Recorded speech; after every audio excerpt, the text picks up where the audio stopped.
नमस्कार दोस्तों। आज हम चर्चा करेंगे जयशंकर प्रसाद की कामायनी की। कामायनी एक ऐसा महाकाव्य है जो प्रलय काल के बाद की वास्तविक स्थिति से अवगत करवाता है। कामायनी की जो पहली पंक्तियां हैं वो हैं, हिमगिरी के उतंग शिखर पर बैठ शिला की शीतल छा, एक पुरुष भीगे नैनों से देख रहा था प्रलय प्रवाह, नीचे जल था ऊपर हिम था, एक सघन था एक तरल, एक तत्व की ही प्रधानता कहो इसे जड़ या चेतन। ये उस समय की स्थिति है जब सृष्टि में चारों तरफ प्रलय छाया हुआ है।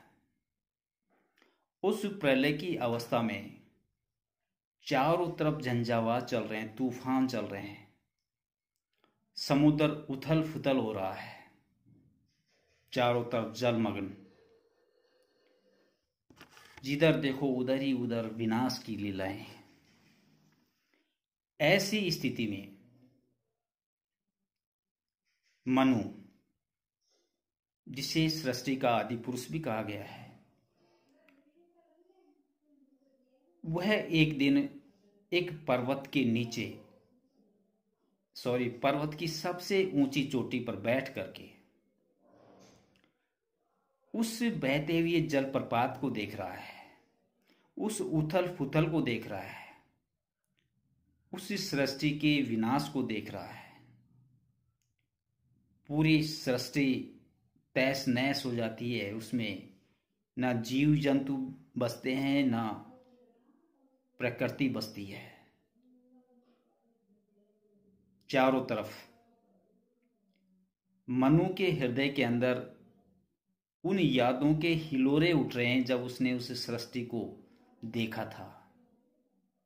और आज जब सृष्टि पूरी तरह से विनाश में लीन हो रही है, ऐसे में मनु महाराज अपने विचारों में लीन होते हुए एक पर्वत की, हिमालय पर्वत की सबसे ऊंची चोटी पर बैठ करके उस करुण दृश्य को देख रहे हैं।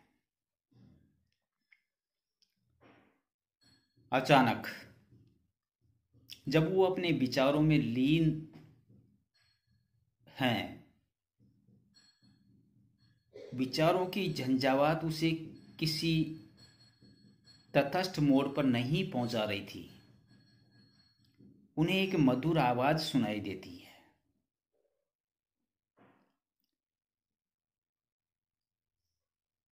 जिस प्रकार कहते हैं कि डूबते हुए को तिनके का सहारा। मनु ने जब सोचा है कि सृष्टि पर कोई जीव जंतु नहीं है, चारों तरफ प्रलयकारी वातावरण फैला हुआ है, और ऐसे में किसी की मधुर आवाज कानों में पड़े तो मरते हुए को एक तिनके का सहारा मिल जाता है। अचानक के विचारों के झंझावात से निकल करके उसने व्याकुल होकर के इधर उधर देखा। उसने उस दिशा की तरफ देखा जहां से वो मधुर आवाज उन्हें सुनाई दे रही थी। सामने देखते हैं कि एक नीले रोओं वाले भेड़ों के चरम वर्ण को धारण किए हुए एक अर्धनग्न शरीर में एक युवती उनके सामने खड़ी है।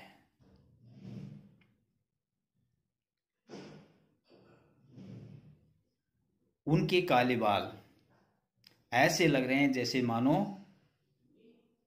आकाश में बादल छाए हुए हैं। उनका चेहरा ऐसा लग रहा है मानो बिजली का फूल खिल रहा हो, और उनकी मुस्कान इतनी मधुर थी कि जिसको देखकर मनु का मन उस चिंता से निकल करके आनंद की हिलोरे लेने लगा।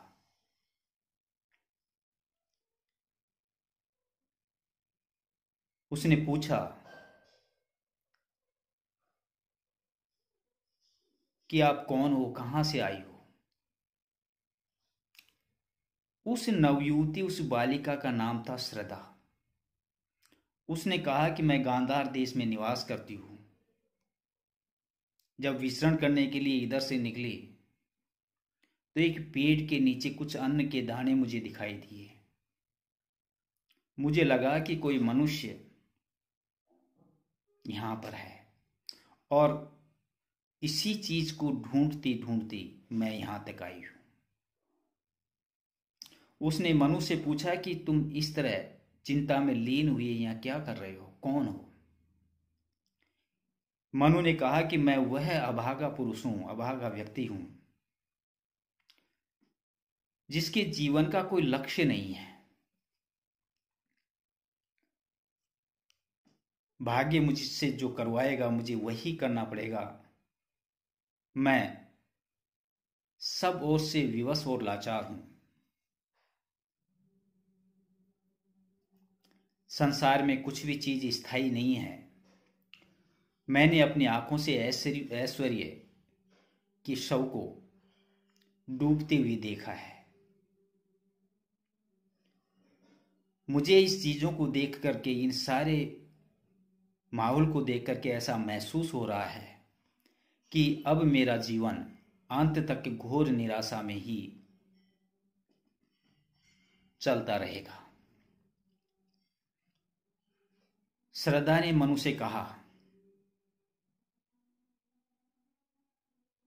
कि परिस्थितियों के कुचक्र में फंस करके इस तरह की भावनाएं आना लाजमी है, स्वाभाविक है, लेकिन उन भावनाओं को पोषित करना, उनको पालना अनुचित नहीं है, अनुचित है। ये अच्छी बात नहीं है। ये सही है कि तुम्हारा जीवन अतीत में व्यतीत हुआ और वो दुखपूर्ण व्यतीत हुआ, और यह भी सत्य है कि तुम्हें इस बात का पता नहीं है कि तुम्हारा भविष्य किस प्रकार का होने वाला है। तुम्हें भविष्य की चिंता नहीं करनी चाहिए। जिस सृष्टि को भगवान दिन रात मेहनत करके रचता है, उन्हीं के द्वारा निर्मित प्राणी अपने कर्म क्षेत्र से विमुख हो जाए, ये तो गलत बात है। मनु को श्रद्धा ने समझाने का प्रयास किया कि सुख का महत्व इसीलिए होता है कि दुख आता है। अगर दुख नहीं होगा तो सुख का महत्व किसी की समझ में नहीं आएगा। ये सत्य है कि संसार क्षण भंगुर है, क्योंकि उस ईश्वर ने, उस परमात्मा ने उसे ऐसे ही बनाया है। लेकिन पुरानी चीजें अगर बेकार हो जाएं, उपभोग के लायक अगर वो नहीं रहे, क्या उन्हें रहने का कोई हक है? अगर वो चीजें नष्ट नहीं होंगी तो नए जीवन का संचार कैसे होगा? अच्छाई और बुराई संसार के दो पहलू हैं। अच्छाई का महत्व इसलिए है कि बुराई है। अगर बुराई नहीं होगा तो सच्चाई की सच्चाई को कोई पहचान नहीं पाएगा। सृष्टि विकासशील है। यहां एक आता है और दूसरा चला जाता है। जीवन का नव संचार होता है। भविष्य की सीढ़ी पर पैर रख करके वर्तमान आगे बढ़ता है। इस सृष्टि में कितनी ही विभूतियां भरी हुई हैं, कितनी ही अच्छी चीजें भरी हुई हैं। अपने मन को, अपने तन को या अपने आप में आनंद का संचार करके उनको उपभोग करने की कला को तुम सीखो। उनमें अच्छाई क्या है उसको स्वीकार करने की कोशिश करो। संसार नष्ट हो गया, प्रलयकारी अवस्था हो गई, अगर तुम यही सोचते रहे तो तुम्हारा बचा कुचा जीवन भी इसी तरह निराशा के गर्त में चला जाएगा और तुम्हें वो सुअवसर भी नहीं मिलेगा, उन अच्छी चीजों को ग्रहण और स्वीकार करने का अवसर भी नहीं मिलेगा जिनके सहारे ये संसार आगे चलना है। श्रद्धा ने मनु को आश्वस्त किया कि इस संसार सागर को सुख दुखों के बीच में काटने के लिए मैं हरदम हर पल तुम्हारे साथ रहूंगी। मैं तुम्हें विश्वास दिलाती हूं कि जीवन में आने वाले झंझावातों का हम मिलकर के सामना करेंगे और एक नई जीवन, नए यौवन का हम संचार करेंगे। लेकिन जिस तरह ये संसार क्षणभंगुर है, नई चीजें उत्पन्न होती हैं, पुरानी चीजें चली जाती हैं। एक जाति के मिटने पर दूसरी जाति उत्पन्न हो जाती है। ठीक उसी प्रकार तुम्हें भी अपने जीवन में अच्छाई और सच्चाई को स्वीकार करना पड़ेगा। इस क्षणभंगुरता की बात को माननी पड़ेगी। ईश्वर ने तुम्हें इसलिए जीवित रखा कि तुम इस संसार की प्रलयकारी अवस्था से निकल करके एक नए यौवन का संचार, नए जीवन का संचार करोगे। उस ईश्वर ने मुझे तुम्हारे पास इसलिए भेजा कि इस नई सृष्टि में मैं तुम्हारा साथ दूंगी। मनु ने श्रद्धा की हर बात को गौर से सुना, विचार किया। श्रद्धा ने फिर कहा कि देवताओं से अपने जीवन में भूले हुई हैं कि उन्होंने शिक्षा ग्रहण नहीं की। मैं चाहती हूं कि आगामी मानव जाति जो तुमसे और मुझसे मिलकर के उत्पन्न होने वाली है, वो एक ऐसी मानव सृष्टि का निर्माण करे जिसमें संयम के साथ मन के विकारों के विकास में पूर्ण अवकाश मिले। ये जाति सभ्य और शक्तिशाली हो, क्योंकि भगवान ने स्पष्ट आदेश दिया है, शक्तिशाली हो और विजयी बनो। और इन सब के लिए हमें बीते हुए झंझावातों या बीते हुए संहार को भूलना पड़ेगा। प्रलयकारी अवस्था को भूल करके हमें आगे निकलना पड़ेगा और नई जीवन को उत्पन्न करने के लिए उत्साह का संचार अपने आप में हमें करना पड़ेगा। तब जाकर के ये सृष्टि दोबारा उसी प्रकार फलीभूत हो जाएगी जैसे अब से पहले तुमने इस सृष्टि को फलते फूलते देखा है। श्रद्धा की इस तरह आनंदपूर्ण और मनमोहक बातें मनु ने पूर्ण धैर्य के साथ सुनी। उन्हें लगा कि उनके हृदय के अंदर जमी हुई चिंता जो अब तक मौजूद थी, वो चिंता धीरे धीरे निकलती जा रही है। उनके मन में एक आशा का संचार हुआ और श्रद्धा के रूप में एक ऐसी नारी, एक ऐसी युवती जो उसके साथ मिलकर के हमेशा उसके साथ एक नई जीवन के संचार का माध्यम बनने वाली है, जो मनु के हृदय की पीड़ा को दूर भगाने वाली है, जो मनु के साथ कंधे से कंधा मिलाकर उसके सुख दुख में साथ रहने वाली है। ये आश्वस्त मनु को हृदय से मिला। दोस्तों, कामायनी के सभी सर्गों में पूरी मानव सृष्टि के नवजीवन का संचार है।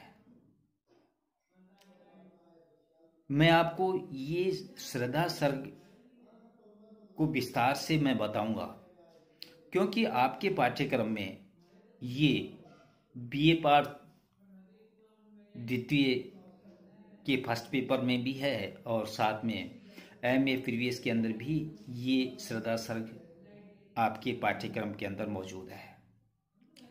आज बस इतना ही। इसके बाद हम इनके जो पद हैं उन पदों के बारे में चर्चा शुरू करेंगे। तब तक नमस्कार, बाय।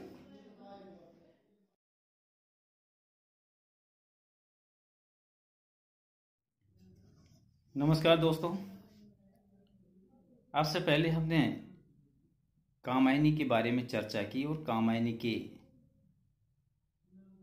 श्रद्धा सर्ग के बारे में चर्चा की। श्रद्धा सर्ग में जयशंकर प्रसाद ने सृष्टि के बारे में एक नई जीवन के संचार करने के लिए मनु, जो हिमालय की सबसे ऊंची चोटी पर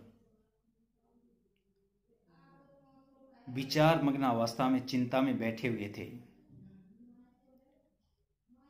एक युवती मनु के पास आती है और उस निराशा और हताशा चिंता में लीन मनु के मन में किस प्रकार के जीवन का संचार करती है, किस प्रकार आशा और विश्वास दिलाती है। अब हम उसके बारे में कामायनी में श्रद्धा सर्ग में जितने भी पद हैं उनका विस्तार से चर्चा करेंगे।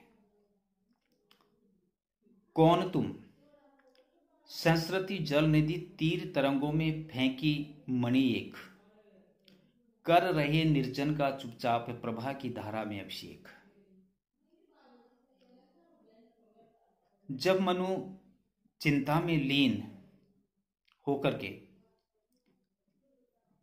उसी समुद्र के अथाह जल प्रवाह को देख रहे थे, हिमालय की सबसे ऊंची चोटी पर बैठ करके उदास होकर, किसी ने आकर के मनु से पूछा, कौन तुम, संस्कृति जल निधि तीर तरंगों में फेंकी मणि एक।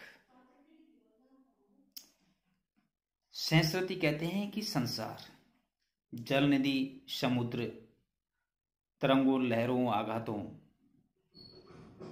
मणि रत्न या भव्य पुरुष। श्रद्धा मनु से पूछती है कि तुम कौन हो। सहस्रति जल निधि तीर तरंगों में फेंकी मणि एक, कि जिस प्रकार समुद्र में लहरें उठती हैं और लहरें बड़ी बड़ी और भयंकर उठती हैं, उन लहरों के अंदर जब वो लहरें जितने ऊपर जाती हैं उतनी ही उस समुद्र तल के नीचे तक जाती है और उन लहरों में फंस करके कोई मणि समुद्र के तल से निकल करके तट तक आ पहुंचती है। सहस्रति जल निधि तीर तरंगों में फेंकी मणि एक, वह मणि समुद्र के तट पर आकर के गिर जाती है। ठीक उसी प्रकार सांसारिक आघातों, सांसारिक दुखों से ठुकराए हुए ये भव्य पुरुष मणि जो समुद्र के तल से लहरों के जरिए समुद्र के तट तक आ जाती है, यहां मनु भी उस मणि के समान भव्य पुरुष हैं, जो उस कठोर झंझावात से निकल करके, उस नष्ट भ्रष्ट वातावरण से निकल करके, उस प्रलयकारी अवस्था से निकल करके हिमालय पर्वत की चोटी पर पहुंच गए कि हे भव्य पुरुष तुम कौन हो।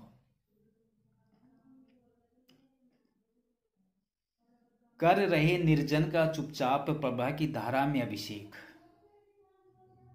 निर्जन इसलिए कहा गया है कि चारों तरफ प्रलय की अवस्था है और उस प्रलय में कोई भी जीव जंतु, सजीव और निर्जीव प्राणी कहीं भी दिखाई नहीं दे रहा है।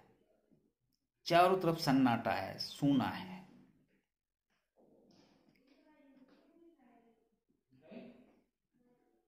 जैसे वह मणि जो समुद्र की तट से लहरों के माध्यम समुद्र के तल से लहरों के माध्यम से समुद्र के तट तक आकर के पहुंची है, और जैसे वह मणि अपनी कांति, अपनी चमक की किरणों से सूनेपन को जगमगा देती है। कर रहे निर्जन का चुपचाप प्रभा की धारा में अभिषेक, उसी प्रकार तुम भी चुपचाप बैठे हुए जनहीन स्थान को अपनी सुंदरता की छटा से शोभायमान बना रहे हो।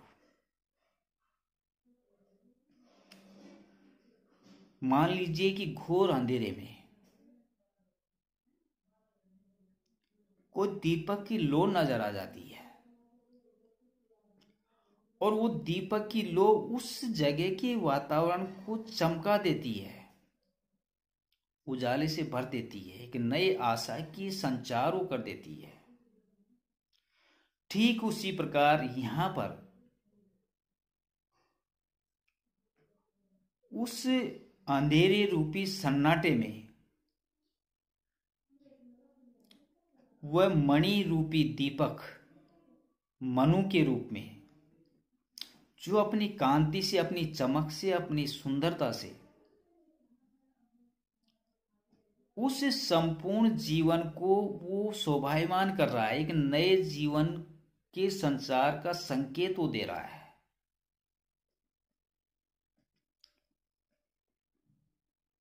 इसका दूसरा अर्थ हम ले सकते हैं कि जिस प्रकार एक राजा को सिंहासन पर बिठाते समय एक कर्मकांड पंडित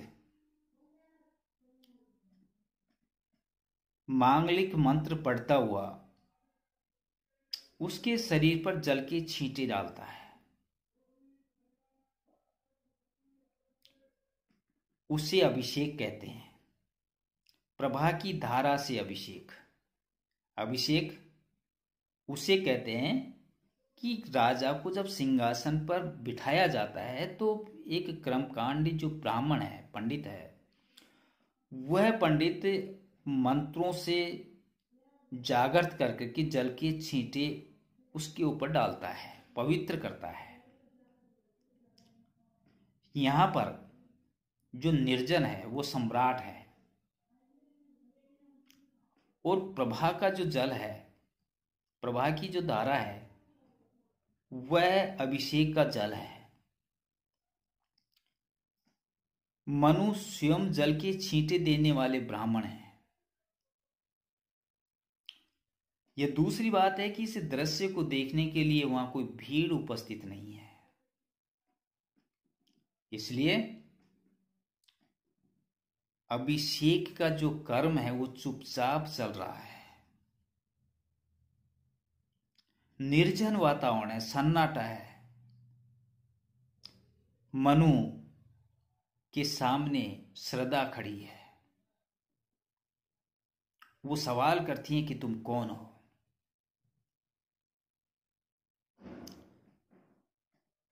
मनु उस मनमोहक आवाज को देख करके चकित रह जाते हैं।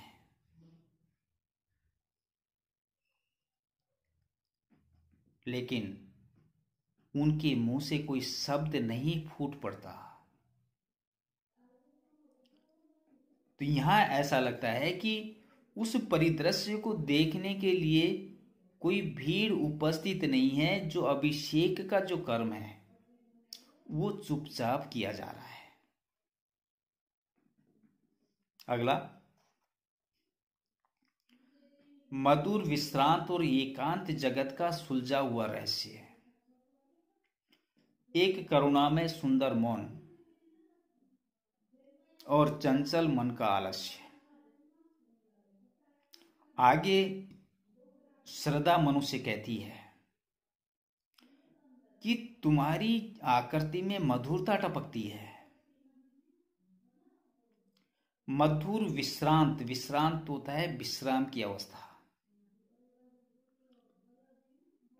ये थकान की वजह से भी हो सकती है, और सांसारिक प्राणी जिसे सब कुछ ज्ञात हो गया हो, संसार की हर चीज का जिसे ज्ञान हो गया हो, अच्छाई और बुराई का जिसे एहसास हो गया हो, वह सब कुछ ज्ञान धारण करके चिर निद्रा में लीन हो रहा है बिना किसी चिंता के। मधुर विश्रांत और एकांत जगत का सुलझा हुआ रहस्य है। कुछ ऐसे निश्चित भाव से तुम इस एकांत में बैठे हो जैसे संसार के रहस्य को तुमने पूर्ण रूप से समझ लिया हो। एक करुणामय सुंदर मौन और चंचल मन का आलस्य। तुम्हारे मौन, तुम्हारे चुप रहने से तुम्हारी भारी सुंदरता का पता चलता है। धीर गंभीर आदमी हर किसी की बात का जवाब नहीं देता, वह सुनता है और सुन करके अंदर ही अंदर विचार करता है, मौन धारण कर लेता है। उस मौन से, तुम्हारे मौन से इस बात का एहसास होता है कि तुम अंदर से ही नहीं बाहर से भी सुंदर हो। यहां यह भी झलकता है कि करुणा में सुंदर, कि तुम्हारा जो हृदय है वो करुणा से भरा हुआ है, कोमलता से भरा हुआ है, और चंचल मन का आलस्य। तुम्हारे मन की सारी चंचलता शांत हो गई है, तुम्हारा मन चंचल नहीं है। मन के शांत होने के दो कारण होते हैं। एक, लोक में नारी के रूप के आकर्षण जो मन को चंचल बनाए रखता है, और दूसरा, आध्यात्म के क्षेत्र में इस तत्व की जिज्ञासा की ये संसार क्या है, इसकी उत्पत्ति क्यों हुई, कैसे हुई, आदि आदि। जब मन में रूप के प्रति आसक्त रहने की भावना ही खत्म हो जाएगी, नारी का रूप, नारी की सुंदरता मन को चंचल करता है। लेकिन मन के अंदर जब रूप के प्रति आसक्त होने की भावना ही समाप्त हो जाएगी तो मन अचंचल हो जाएगा, मन चंचल नहीं होगा। और सृष्टि के स्वरूप का ज्ञान अगर प्राणी को हो जाता है, वो सृष्टि के बारे में कोई सवाल जवाब नहीं करता है,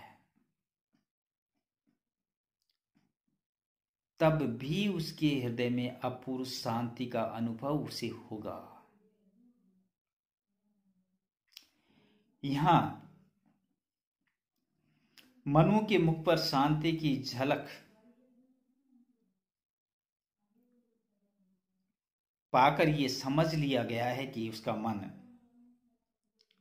अचंचल है और तत्व ज्ञान उसे हो चुका है, सांसारिकता का ज्ञान भी उसे हो चुका है, और रूप के प्रति आसक्ति नहीं होने के कारण उसकी मन की चंचलता भी समाप्त हो गई है। तो ये बातें उस निराश और हताश की अवस्था में बैठे हुए उदास मनु को जब श्रद्धा ने देखा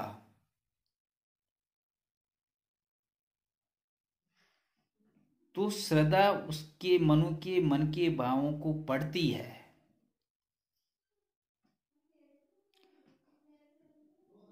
मनु से श्रद्धा सिर्फ एक सवाल करती है कि तुम कौन हो, लेकिन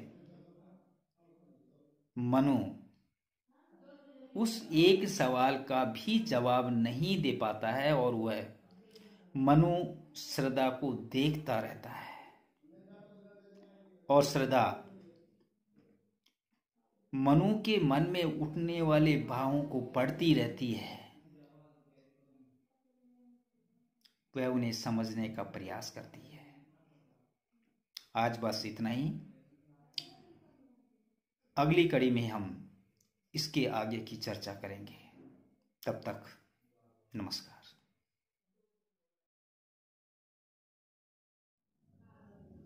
नमस्कार विद्यार्थियों,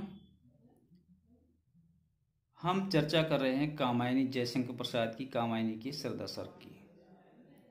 अब तक हमने जाना कि मनु हिमालय की सबसे ऊंची चोटी पर बैठा हुआ है और नीचे चारों तरफ जल प्रलय हो रहा है।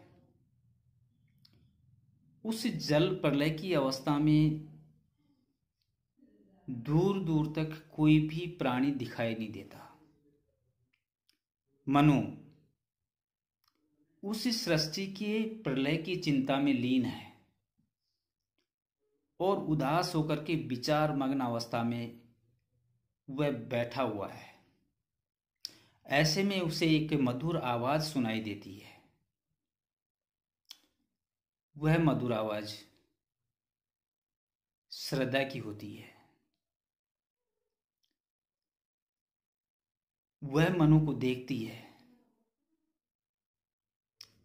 गांधार देश की रहने वाली श्रद्धा मनु से एक सवाल पूछती है कि तुम कौन हो और इस तरह क्यों विचारों में खोई हुई हो।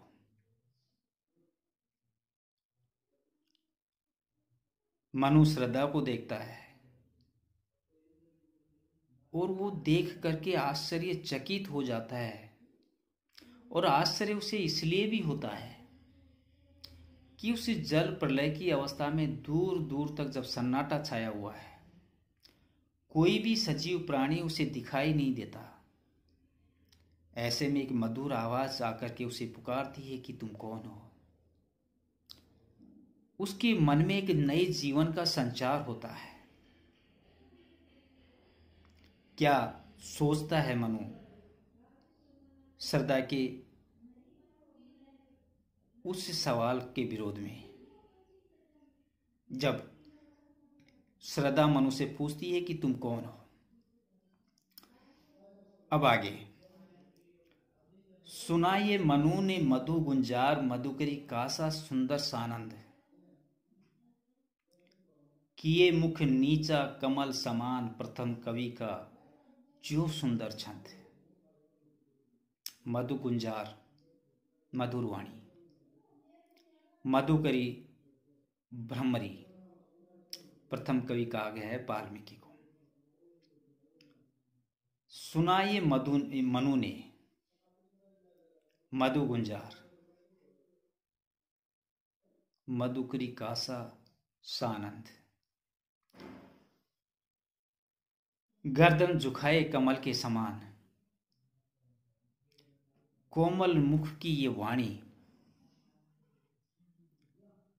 मनु ने प्रसन्न होकर के सुनी। उसे कैसा एहसास हुआ? मधु गुंजार मधुकरी कासा जब आनंद। उसने भ्रमरी के गान जैसी मिठास थी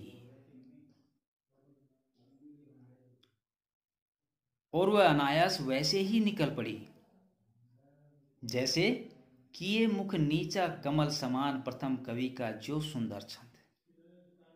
जैसे एक दिन वाल्मीकि के मुख से कविता का प्रथम छंद निकल पड़ा था।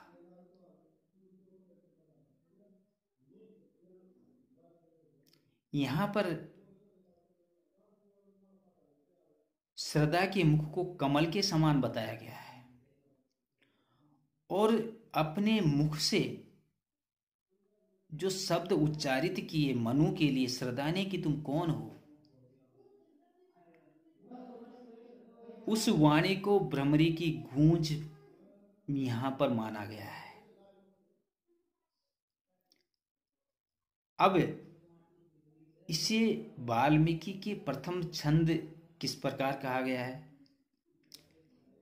तो रामायण में इसकी एक कथा, छोटी सी कथा चलती है। उसके वाल्मीकि के काव्य रचना के मूल में एक प्रसिद्धि है कि एक दिन उन्होंने क्रौंच पक्षी को, कीड़ासील क्रौंच पक्षी के जोड़े को कीड़ासील, काम भावना में कीड़ासील होते हुए देखा। और उसी समय एक शिकारी वहां आया और उनके ऊपर बाण चला दिया। बाण चलते ही वो काम वेदना में कीड़ासील क्रौंच पक्षी को वाल्मीकि ने पृथ्वी पर गिरते हुए देखा। करुणा के कारण उनका हृदय भराया और उस समय करुणा से आप्लावित होकर के उन्होंने उस बधिक को, उस शिकारी को जो श्राप दिया, वो श्राप ही वाल्मीकि का प्रथम सुंदर छंद बन गया। यहां पर नए खिले हुए कमल के ऊपर भ्रमरी बैठती है और गुंजार करती है।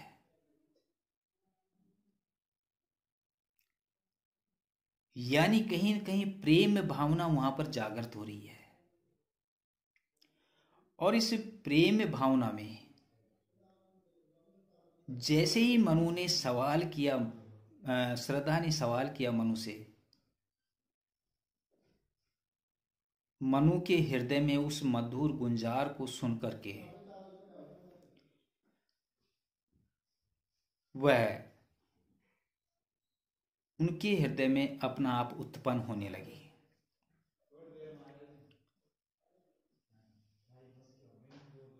अब आगे, एक झिटका सा लगा सहर्ष, निखरने लगे लूटे से कौन, गा रहा ये सुंदर संगीत, कुतूहल रह न सका फिर मौन। झिटका, धक्का।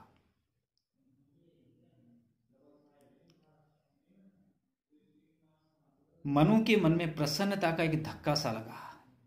जैसे ही विचार मग्न वो बैठा हुआ था और अचानक ही कोई मधुर आवाज में उसे पुकारता है कि तुम कौन हो। उनके विचारों की श्रृंखला टूटती है और एक धक्के से, प्रसन्नता से उसका हृदय एकदम झटक गया। अर्थात इन शब्दों से मनु को सहसा प्रसन्नता मिली, आनंदित हो गया उसका हृदय, उसका मन। निखरने लगे लूटे से कौन, जैसे किसी के मूल्यवान वस्तु को लेकर के कोई चोर भाग जाता है अचानक,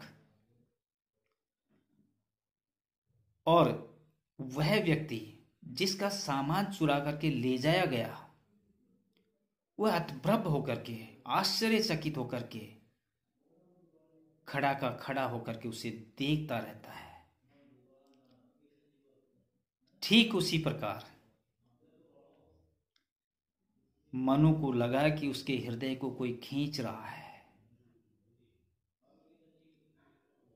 आकर्षित कर रहा है, गा रहा ये सुंदर संगीत,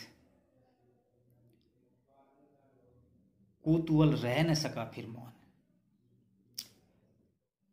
अतः आकर्षित होकर के उस मधुर आवाज की तरफ, जिसकी तरफ मनु का हृदय खींचा चला जा रहा था, मनु अचंभित होकर के, आश्चर्यचकित होकर के इधर उधर देखने लगा। गा रहा ये सुंदर संगीत, कुतूहल रह सका न मौन। अपने आप को रोक नहीं पाया। उसके हृदय के अंदर जो भावना उद्वेलित हो रही थी, प्रसन्नता जो अपना आप उनके हृदय के अंदर उत्पन्न हो रही थी, जो अब तक सुसुप्त अवस्था में थी, उस मधुर आवाज को सुन करके वो कुतूहल अपने आप को रोक नहीं पाया। उसने जानना चाहा कि ये मधुर वाणी किसकी है। कुतूहल रह न सका फिर मौन। अपने मन की इस उत्सुकता को वे अधिक समय तक दबाए न रह सके।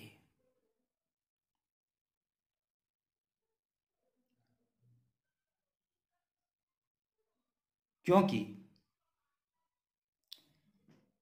अचानक जब किसी व्यक्ति का सब कुछ नष्ट भ्रष्ट हो जाता है, सब कुछ चला जाता है,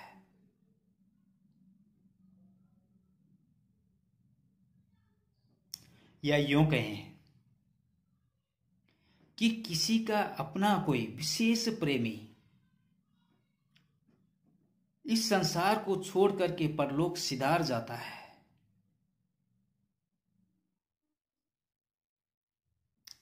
उसके हृदय में वेदना और व्याकुलता भरी हुई होती है। उसकी याद में वो तड़पता रहता है।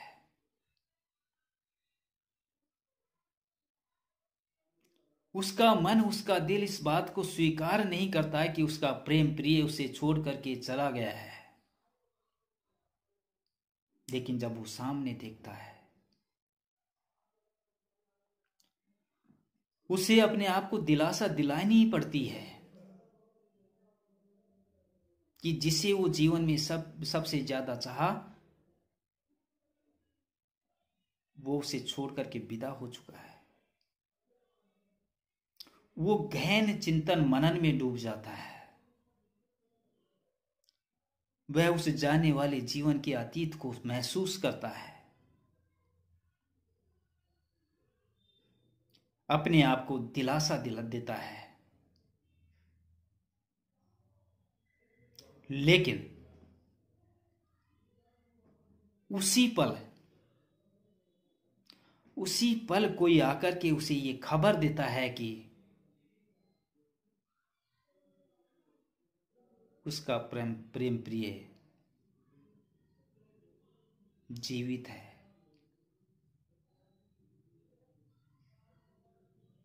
क्या बीतेगी उसके हृदय पर?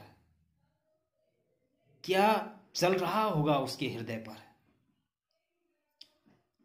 वो अपने मन के अंदर जो कुतूहल का जो भाव है, उसको कैसे रोक पाएगा?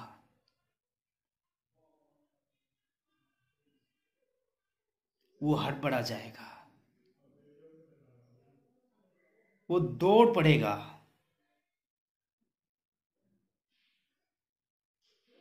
वो उससे मिलने के लिए आतुर हो जाएगा। यहां पर मनु की भी वही स्थिति हो गई कि उस सुंदर संगीत को, उस सुंदर आवाज को उसने सुना, इधर उधर दृष्टि दौड़ाई, अपने आप से सवाल किया, जाना कि ये कौन है, ये मधुर वाणी किसकी है। वह अपने मन के भावों को रोक नहीं पाया और जिधर उसका मन खींचा चला जा रहा था,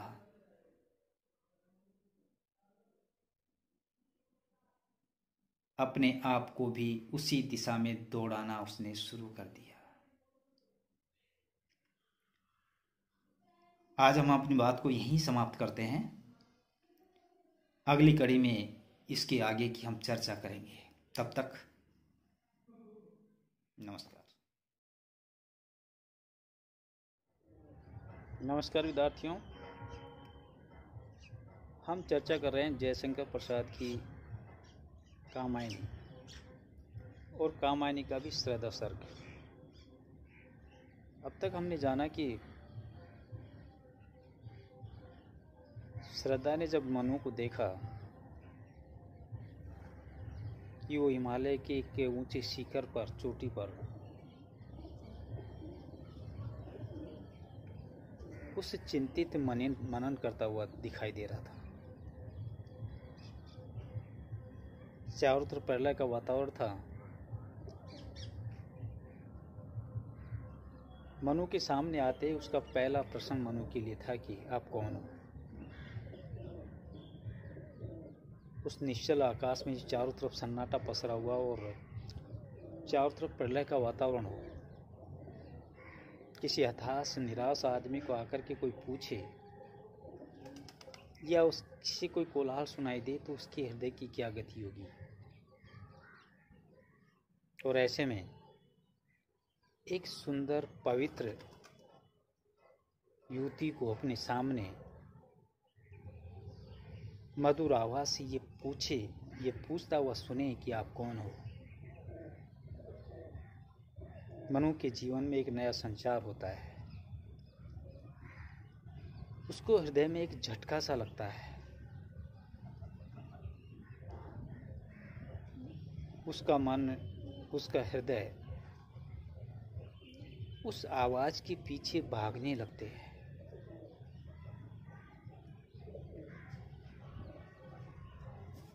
मनु उस सुंदर प्रेयसी, उस सुंदर रूप के प्रति आकर्षित हो जाता है। अब आगे और देखा वह सुंदर दृश्य नयन का इंद्रजाल अभिराम, कुसुम वैभव में लता समान, चंद्रिका से लिपटा घनश्याम। इंद्रजाल कहते हैं जादू को, अभिराम मोहक, और कुसुम वैभव फूलों से भरी हुई।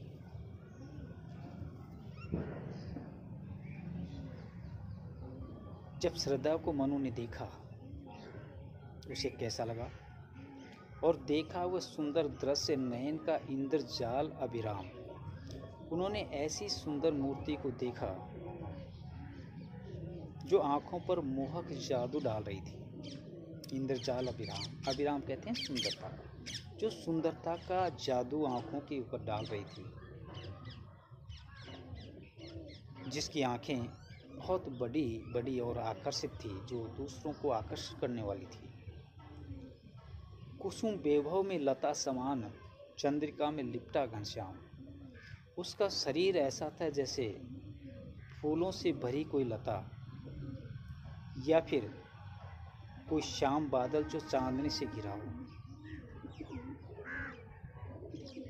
यहाँ चंद्रिका से लिपटा घनश्याम में ये भ्रम नहीं होना चाहिए कि जयशंकर प्रसाद की कामायनी की जो श्रद्धा है वो श्याम वर्ण की थी। नहीं, वह नीले रोम में चरम खंडों में उसका शरीर ढका हुआ था। इसी के कारण वो श्याम, घनश्याम यहाँ पर शब्द का प्रयोग किया गया है। उन नीले रोमों के चर्म के कारण उसका रंग सांवला प्रतीत होता था। लेकिन यहाँ पर जो जयशंकर प्रसाद ने एक रूपक बांधा है कि लता बेल, वो लताएं जो चारों तरफ फूलों के वैभव से ढकी हुई हो और लता दिखाई नहीं देती हो, ऐसी वो श्रद्धा थी जो सौंदर्य से चारों तरफ ढकी हुई थी और उसके अंदर की आभा दिखाई नहीं दे रही थी। चंद्रिका में लिपटा घनश्याम, वो ऐसी दिखाई दे रही थी, अपने जो उन्होंने नीले रोम की वस्त्र धारण किए थे, चरम खंडों को अपने शरीर पर लिपेटे हुए थी। उससे ऐसे लगती थी जैसे मानो काले काले बादलों के बीच में चंद्रमा छिप गया हो, या उन नीले चर्म के बीच में जो श्रद्धा के शरीर की जो गौरवर्ण की झलक दिखाई देती थी, वो झलक इस प्रकार प्रतीत होती थी जैसे मानो चारों तरफ बादल छाए हुए हों और बादलों की ओट में कई चंद्रमा की संक्षिप्त सी छोटी सी किरण दिखाई दे जाए। वैसे उन चरम खंडों के बीच में उस गौर वर्ण की श्रद्धा के शरीर की सुंदरता दिखाई पड़ रही थी। अगला, हृदय की अनुकृति बाह्य उधार, एक लंबी काया उन्मुक्त, मधु पवन कीड़ित जो शिशु साल सुशोभित सो सौरभ संयुक्त। अनुकृति कहते हैं कि किसी वस्तु जैसा होना या किसी का अनुकरण करना या अनुसरण करना। काया कहते हैं शरीर को, उन्मुक्त खुला हुआ, सरल या संकीर्णता रहित। साल एक वृक्ष का नाम है और सौरभ सुगंध या गुण। हृदय की अनुकृति बाह्य उदार, उसके उदार हृदय जैसा ही उसका बाह्य शरीर था। श्रद्धा के लिए कहा गया है जो मनु अपने अंतर्मन में श्रद्धा के लिए सोच रहा है कि उसका जो हृदय जितना उदार था उतना ही उसका बाह्य शरीर था, बाहर का शरीर था। एक लंबी काया उन्मुक्त,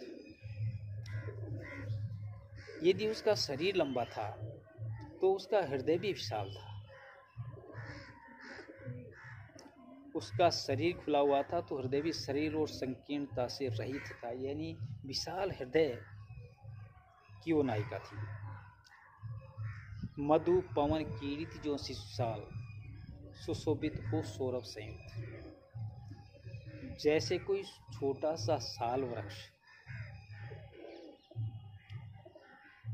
जिसमें गंध फूट रही हो। शिशु साल, शिशु यानी बच्चा, साल एक साल वृक्ष का बच्चा यानी छोटा वृक्ष। सुशोभित हो सौरभ संयुक्त, सुगंध से गंध से सुशोभित हो रहा हो, जिसमें गंध फूट रही हो। और मधु पवन कीड़ित और सरस पवन के झोंकों में झूमता हुआ। जब हवा चलती है तो छोटा पौधा हिलता है, तो वो हिलता हुआ ऐसा लगता है कि जैसे वो उस झोंकों में वो झूम रहा है और झूमता हुआ बहुत प्यारा लगता है।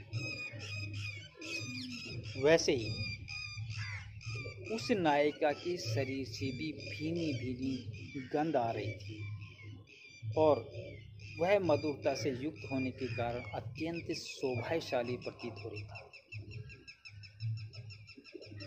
यहाँ अगर श्रद्धा के संबंध को साल से जोड़ करके देखें तो मधु पवन कीड़ित का अर्थ ये भी हो सकता है कि पवन उसके अंगों से अटखेलियाँ खेल रहा था और हृदय की बाह्य कृति यानी बाह्य आकृति को अधिक खींच रहा था। जो श्रद्धा के हृदय को लेकर मधु पवन कीड़ित का अर्थ होगा कि उसके हृदय के मधुर भाव, आंतरिक भाव वो लहरा रहे थे। वह हृदय अनेक गुणों का भंडार था। एक नायिका ने नायक को देखा, या यूँ कहें कि जब श्रद्धा ने मनु को देखा और मनु को देख करके, क्योंकि प्रलयकारी अवस्था में वहाँ पर कोई जीव जंतु नहीं है, कोई सांसारिक प्राणी नहीं है, कोई विनाश काल में कोई भी चीज बची हुई नहीं है। एक युवती एक युवक को देखती है, उसके हृदय में भी निश्चित रूप से उस प्रलयकारी अवस्था के अंदर एक खुशी का इजहार या संचार हुआ होगा जब उसने अपने सामने एक युवक को देखा। और जब उस युवक ने उस युवती को देखा तो उसके हृदय की जो वेदना है, जो पीड़ा है, वो पीड़ा भी निश्चित रूप से कम हुई होगी, क्योंकि उसे भी जीने का एक साधन मिल गया है। श्रद्धा ने मनु को देखा, मनु ने श्रद्धा को देखा। मनु ने श्रद्धा के मन के भावों को विचारा और श्रद्धा ने मनु के हृदय के अंदर चल रही खलबली को पहचानने की कोशिश की। इस आदान प्रदान के बीच निश्चित रूप से श्रद्धा के हृदय में भी कहीं न कहीं कोई न कोई विचलन चल रही होगी। उसके हृदय के अंदर भी कहीं न कहीं प्रेम का संचार हो रहा होगा। कहीं न कहीं उसका मन भी मनु को स्वीकार कर रहा होगा। कहीं कहीं निश्चित रूप से जिस प्रकार मनु का हृदय श्रद्धा की आवाज़ सुनकर के उसकी तरफ खींचा हुआ चला गया, ठीक उसी प्रकार मनु को देख करके श्रद्धा के हृदय के अंदर भी हलचल हुई होगी। इस प्रकार मनु ने श्रद्धा के बारे में जाना तो श्रद्धा ने मनु के बारे में जाना। अब इसकी अगली कड़ी में हम आगे की चर्चा करेंगे। तब तक नमस्कार।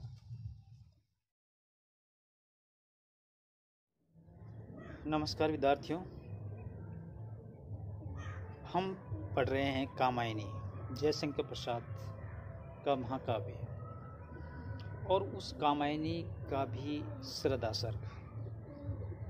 मैं आपकी जानकारी के लिए एक बार फिर दोहरा देता हूँ कि राजस्थान विश्वविद्यालय के बीए पार्ट द्वितीय थर्ड ईयर और एमए प्रीवियस हिंदी में आपके पाठ्यक्रम में इस सर्ग को शामिल किया गया है। बीए पार्ट थर्ड में हो सकता है कि श्रद्धा सर्ग आधा आया हुआ हो, लेकिन एमए जो पूर्वार्ध है उसके अंदर आपका श्रद्धा सर्ग कामायनी का पूरा दिया गया है। मैं यहाँ कामायनी के श्रद्धा सर्ग की विस्तार से चर्चा भी कर रहा हूँ और उसके बारे में विश्लेषण भी मैं आपको बता रहा हूँ। अब तक हमने जाना कि हिमालय पर्वत की चोटी पर एक पुरुष भीगे नैनों से, यानी दुखी हृदय से, उस महाविशाल लीला को देख रहा है। उसको चारों तरफ निराशा ही निराशा नजर आती है। कोई भी मनुष्य, कोई भी जीव, कोई भी जानवर चारों तरफ कहीं उसे दिखाई या सुनाई नहीं देता है। ऐसे में वो चिंता मग्न होकर के अपने भविष्य के बारे में जानने का प्रयास कर रहा है। जब वो अपने विचारों में लीन था तो ऐसे में उसे कहीं से एक मधुर आवाज़ सुनाई देती है। चौंक पड़ता है उस आवाज़ को सुन करके, क्योंकि जिस मनुष्य ने ये समझ लिया, ये सोच लिया कि उसके आगे पीछे या कहीं भी उसके जीने का कोई सहारा नहीं है, और अचानक उसे कोई सहारा, कोई तिनका मिल जाए, उसका चौंकना निश्चित रूप से लाजमी है, स्वाभाविक है। वो चौंक करके उस आवाज़ का पीछा करता है। वो सामने देखता है कि बहुत ही सुंदर सुशील युवती खड़ी हुई है। वो गांधार देश की अपने आप को बताती है और वो मनु से सवाल करती है कि तुम कौन हो। मनु उसकी सुंदरता को निखारता है, देखता है, उसके कोमल और मीठे वचनों को सुनता है। उसका हृदय बरबस उसकी तरफ खींचा चला जाता है। श्रद्धा के द्वारा पूछे गए सवाल का जवाब वो दे नहीं पाता है, बस उसको निहारता रहता है, क्योंकि उसकी सुंदरता का कायल हो जाता है। वो देखता है कि वो युवती एक विशाल हृदय की है, साल वृक्ष की भांति है, जो जिसके अंदर गंध फूट रही है। गंध का मतलब जवानी की खूबसूरती की गंध फूट रही है। अभी अभी वो युवती हो रही है। वह मनु को विश्वास दिलाती है कि तुम्हें डरने और घबराने की जरूरत नहीं है, पीछे मुड़ करके देखने की जरूरत नहीं है। भविष्य तुम्हारे सामने है। प्रकृति हर दिन अपना श्रृंगार करती है। जो पुराने हैं, जो बीता हुआ कल है, उसको बीत जाना चाहिए। जो पुराने हैं उसको नष्ट हो जाना चाहिए। अगर पुराना नष्ट होगा तभी तो नया उत्पन्न होगा। यही तो सांसारिकता का नियम है। आगे चलने वाले को पीछे वाले को रास्ता दिखाना चाहिए और अपने आगे के रास्ते की तरफ चल देना चाहिए, ताकि पीछे वाले भी उसी रास्ते पर आगे की ओर अग्रसर हो जाए। इसलिए उसे श्रद्धा को देख करके मनु के हृदय के अंदर एक जीवन का संचार होता है। वो जीने की एक आकांक्षा, एक उम्मीद लगाए बैठता है।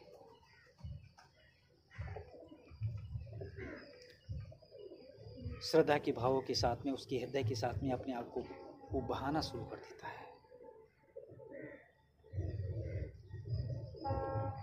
वो खूबसूरती से, वो प्रेम के साथ में श्रद्धा को देखता है, उसके बारे में विचार करता है।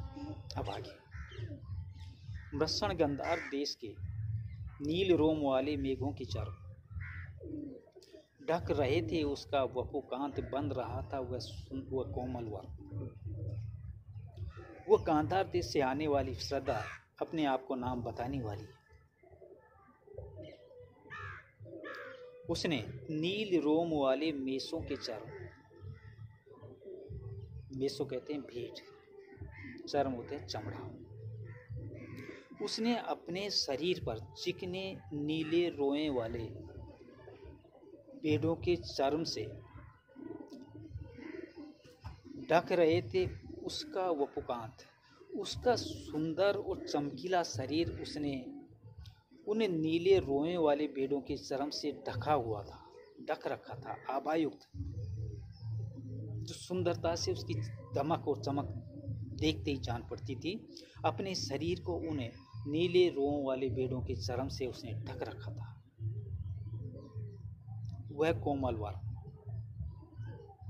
उसके शरीर पर चर्म के वे टुकड़े भी कोमल आवरण यानी वस्त्र का काम कर रहे थे। एक तो श्रद्धा का शरीर अत्यंत कोमल था, सुकोमल होने के साथ साथ वो अत्यंत तेज आभायुक्त था, क्योंकि अभी अभी वो बाल्यावस्था को छोड़कर युवावस्था के अंदर प्रवेश कर रही है, इसलिए उसके शरीर की कांति फैलने लगती है। लेकिन उसने जो नीले रोमों का चर्म अपने शरीर को ढकने के लिए धारण कर रखा है, उनके बीच से भी कहीं कहीं से उनके शरीर की सुंदरता की धमक प्रकाशित होने लगती है।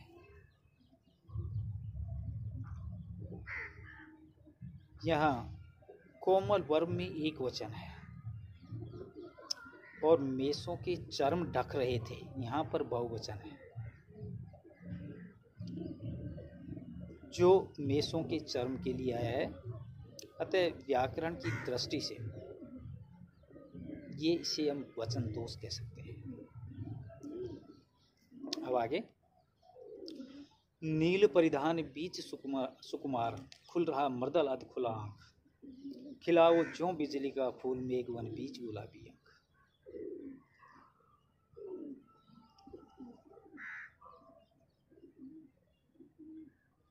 एक युवती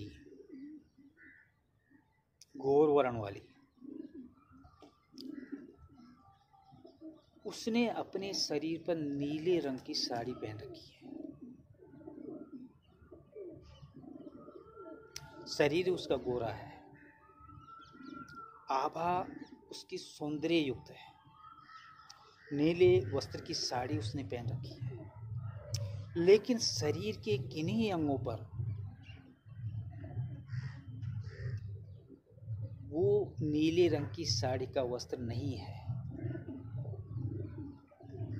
तो जहां पर नीले रंग की साड़ी का वस्त्र उसके किन्हीं शरीर के अंगों पर नहीं है, वो अंग चमक रहे हैं, उनकी कांति अलग प्रकार की ही दिखाई दे रही है।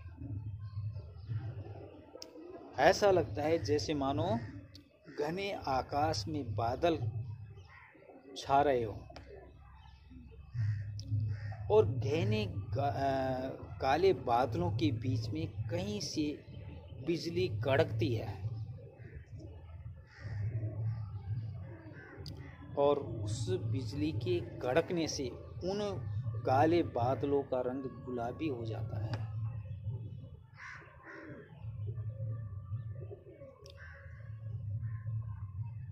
नील परिधान बीच सुकुमार, खुल रहा मर्दल अध खुला अंग, खिलाओ ज्यों बिजली का फूल, मेघवन बीच गुलाबी अंग। इस नीले आवरण में उसका जो सुकुमार कोमल शरीर है, वह यहाँ वहाँ इधर उधर कहीं से खुला हुआ इस प्रकार सुशोभित था, जैसे मानो बादलों के वन में बिजली गुलाबी रंग के बिजली के फूल खिल रहे हो। श्रद्धा ने नीले रंग के रोए वाली भेड़ों के चर्म को अपने शरीर पर धारण कर रखा है, लेकिन वो जो नीले रंग के जो चर्म है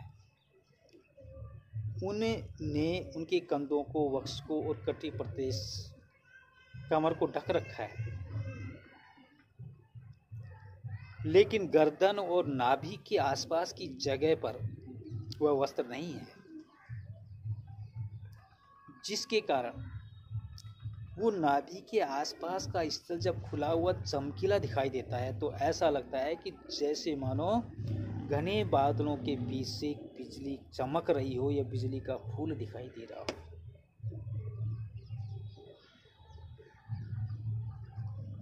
यहाँ नीले रोए वाले चरम खंडों के लिए बादल और उसके अनावर्त जैसे गर्दन के नीचे और नाभि के आसपास के अंग के लिए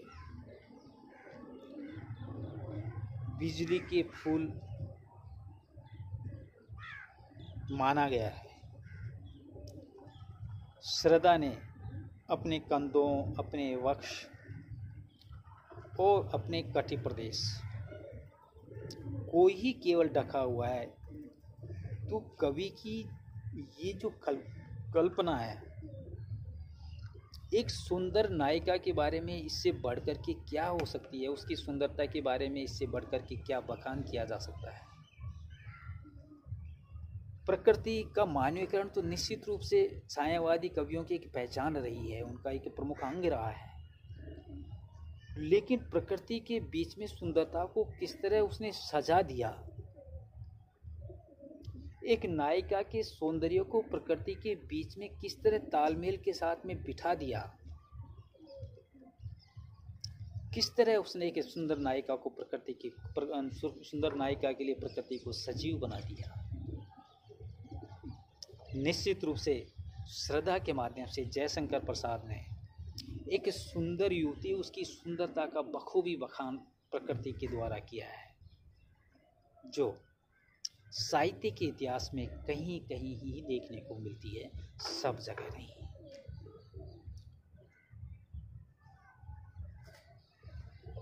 दोस्तों, ये कामायनी के श्रद्धा सर्ग के 2 सर्ग मैंने आपको बताए। अब इसी कड़ी में इसके आगे के जो पद हैं उनकी हम चर्चा करेंगे अगली कड़ी में। तब तक नमस्कार, बाय।